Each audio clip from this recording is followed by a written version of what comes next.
Hello friends, welcome to my channel and today we are going to study इद्दत.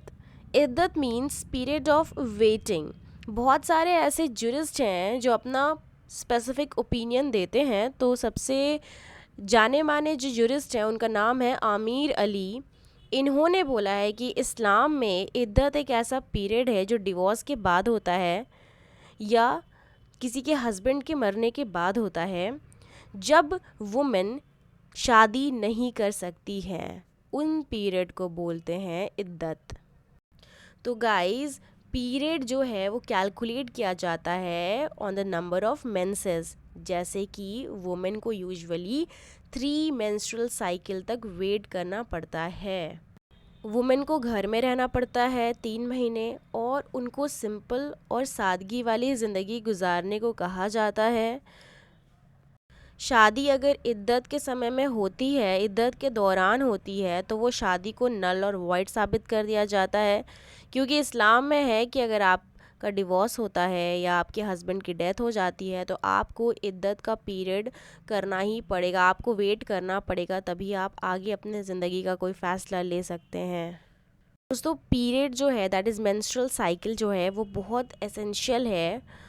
वो आना ही आना है. Wife या वीडो जो प्रेग्नेंट है नहीं है, वो उसको ये समय जो है पीरियड ऑफ वेटिंग उसको वेट करना ही पड़ेगा इद्दत पीरियड में.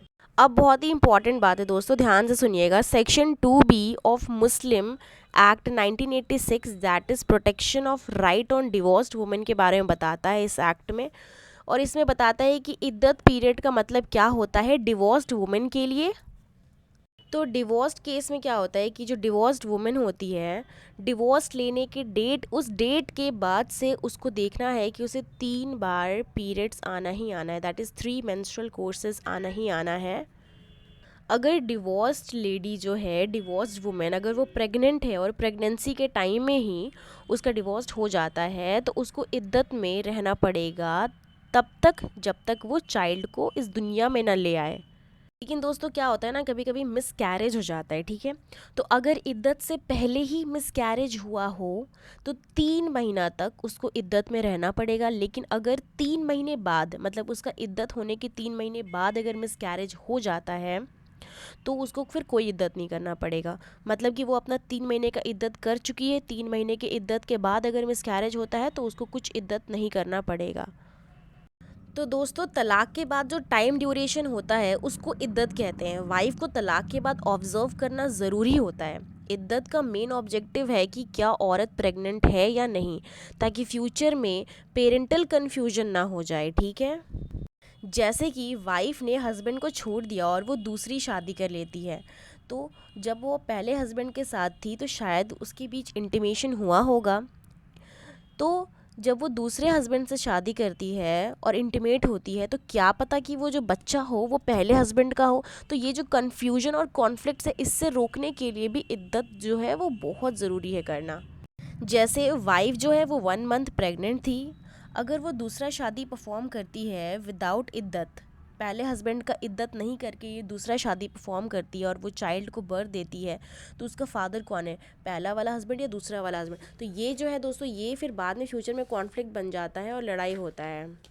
खैर, ये सब छोड़ते हैं अभी. तो हम लोगों ने इद्दत देख लिया डिवोर्स्ड वुमेन का किस तरीके से होता है. डिवोर्स्ड वुमेन का किस तरीके से होता है कि उसको 3 मेंस्ट्रुअल पीरियड इंतज़ार करना पड़ेगा. दैट इज़ 3 बार उसको मेंस्ट्रुएशन साइकिल आना ही आना है. अगर नहीं आता है, अगर वो नहीं आ रही है पीरियड्स में, तो उसको 3 लूनर मंथ्स वेट करना है. तीसरा है, अगर वो प्रेग्नेंट है तो उसको डिलीवरी ऑफ अ बेबी तक इद्दत में रहना है. अब हम बात करते हैं डेथ का, कि अगर किसी का हस्बैंड का डेथ हो जाता है तो उसको कैसे इद्दत में रहना है. तो जब किसी लेडी के हस्बैंड का डेथ हो जाता है तो उसको इद्दत पीरियड में रहना है. दैट इज़ 4 मंथ और 10 डेज, 4 महीना और 10 दिन उसको रहना है. अगर वो प्रेग्नेंट है तो उसको उसके बच्चे को इस दुनिया में लाने तक इद्दत में रहना पड़ेगा. अब क्या होता है कि अब मिस कैरेज की बात भी आती है. जैसे कि हम लोगों ने डिवोर्स केस में देखा कि मिस कैरेज हो गया, तो अगर इद्दत से पहले मिस कैरेज हुआ तो 3 महीने तक ही उसको रहना है. अगर इद्दत के बाद हुआ तो उसको कोई इद्दत में नहीं रहना है, ठीक है. तो अब हम देखते हैं डेथ केस में क्या होता है. दोस्तों, डेथ केस में होता है कि अगर इद्दत के पहले बेबी का मिस कैरेज हो गया तो 4 महीना 10 दिन तक ही उसको ऑब्जर्व में रहना पड़ेगा, उसको इद्दत में रहना पड़ेगा.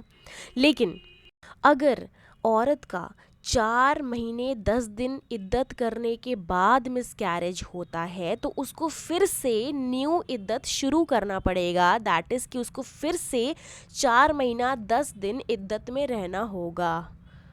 तो दोस्तों यहाँ पे हमारी इद्दत की टॉपिक ख़त्म हो जाती है। उम्मीद है आपको अच्छी लगे तो चैनल को लाइक एंड सब्सक्राइब करना ना भूलें।